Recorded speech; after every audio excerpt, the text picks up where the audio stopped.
Hi hall very good morning. అందరూ ఎలా ఉన్నారు? నేనైతే చాలా బాగున్నాను. శ్రావణ మాసం స్టార్ట్ అయిపోయింది కాబట్టి ఇంకా శ్రావణంలో అయితే పూజలు, పెళ్ళిళ్ళు, ఫంక్షన్స్ ఎక్కువ. సో ఇది శ్రావణ శనివారము. ఇక్కడైతే మా మమ్మీ కలశం పెట్టేసి నైవేద్యంగా స్వీట్ పొంగల్ పెట్టి అదైతే సమర్పించింది. ఇంక ఇంట్లో అయితే పూజ చేసుకొని హారతి ఇచ్చేసి మేమైతే ఇంకా టెంపుల్కి వచ్చేసాము. టెంపుల్ అయితే మా ముత్తవే కట్టించింది మా ఇంటి దగ్గరే. ఇదైతే ఆంజనేయ స్వామి గుడి, ఇంకా నాగలకట్ట ధ్వజస్తంభం అయితే నిలబెట్టించింది. ఇదైతే దీని మెయింటెనెన్స్ అంతా మా ఫ్యామిలీ వాళ్ళే చూసుకుంటా ఉన్నారు. మా ముత్తవకైతే 7 మంది కొడుకులు.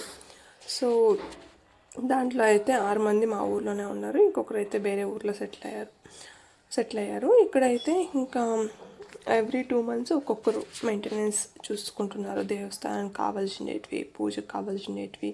ఇంకా మా ఊర్లో అయితే ఎవ్రీ సాటర్డే అయితే భజనలు, పూజలు ఎక్కువ చేస్తారు. సో దానికి కావాల్సినటువన్నీ ప్రతి ఒక్కటి ఇంకా ఎవరెవరికి యాభై మంది వస్తుందో వాళ్ళే అన్నీ చూసుకుంటారు. ఇదైతే చూసేయండి. మా బిట్టుకి అయితే సామాన్ కడ్డీలు చిక్కితే చాలు ఇంక తిప్పుతానే ఉంటుంది. ఇంకా చూడండి ఎలా తిప్పుతుందో. భక్తి అయితే చాలా ఎక్కువ. మా ముత్తవ భక్తి వచ్చిందని నేను అనుకుంటా ఉన్నాను, అంత భక్తి ఎక్కువ ఉంది. ఇంక ఇదైతే ఇక్కడైతే రాగులకట్ట, ఆత్మాను 2 మా ముత్తవే నాటినది. అంటే ఆల్మోస్ట్ దీని ఏజ్ కానీ 70 years ఉండొచ్చు అనుకుంటా ఉన్నాను. బికాస్ నేను పుట్టక ముందు మా ఫాదర్ వాళ్ళు చిన్నగా ఉన్నప్పుడు అయితే పెట్టినవి. ఇక్కడైతే మా మమ్మీ ఇంకా నాగులకు పూజ చేసేసి టెంకాయ అయితే కొడుతుంది. టెంకాయ అయితే కొట్టేసి ఆ తీర్థం అయితే ఇంకా మామూలు దేవునికి ఇట్లా చుంకుచ్చేసి మా బిట్టుకి అయితే ఇస్తుంది. ఇంకా మా మమ్మీ పూజ చేసాక నేను అలానే ఒక 9 ప్రదక్షిణాలు అయితే చేసుకొని వచ్చేసాను నాగలికి. ఇంకా ధ్వజస్వామికి అయితే నేను మా బిట్టు వెళ్ళి పూజ చేస్తూ ఉన్నాం. మా మమ్మీ చేసేసింది. ఇంకా మేమైతే అలా పూజ చేసుకొని ఇంకా ఆంజనేయ స్వామి గుడికి అయితే వచ్చేసాము. ఇదైతే ఆ కాలానికే మా అవ్వ ఇంత పెద్ద రాయి తెప్పించి ఇక్కడ ఊర్లోకే పిలిపించి ఇదైతే చెక్కిచ్చింది ఇలా ఆంజనేయ స్వామిని. ఇంకా చెక్కించి ఇక్కడైతే నిలబెట్టి దేవస్థానం అయితే కట్టించింది. ఇంకా దేవస్థానంలో కొన్ని పటాలు అయితే పెట్టారు. సో దానికంతా పూలు పెట్టేసి మా అమ్మాయి ఇక్కడ నైవేద్యం చేసింది కదా, ఇంకా అదే ఇక్కడ సమర్పించుకొని ఇంకా దేవునికైతే కుంకుమ పూలు అయితే పెడుతుంది. ఇది అంటే పున్నాలకి గన ఎవరెవరి నెల వాళ్ళు ఆకు పూజలు అయితే కట్టిస్తారు.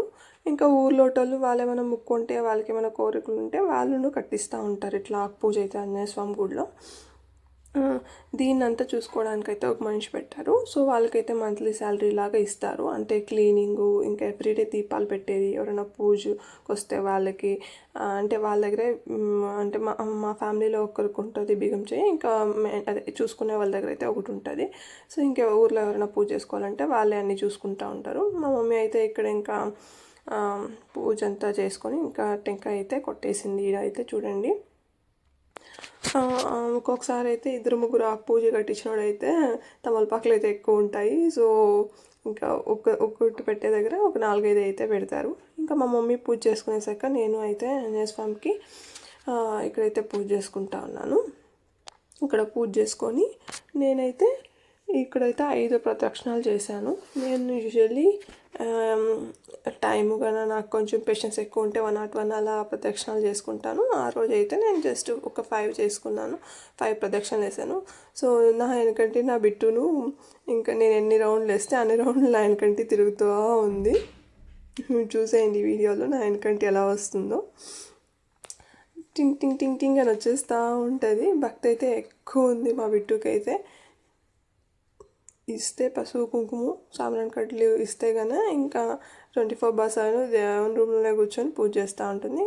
ఇంకా ముగించుకొని మేమైతే మా మమ్మీకి పళ్ళు నొప్పిస్తుంటే డెంటల్లో అపాయింట్మెంట్ తీసుకున్నాము. ఇంకా అక్కడికి వెళ్ళి చెకప్ చేయించుకొని ఇంటికైతే వచ్చేదాలో మా ఊరు బస్ చూడండి ఎంత రష్ ఉంటుందో. మీకు కనుక ఈ కంటెంట్ నచ్చితే ప్లీజ్ సబ్స్క్రైబ్.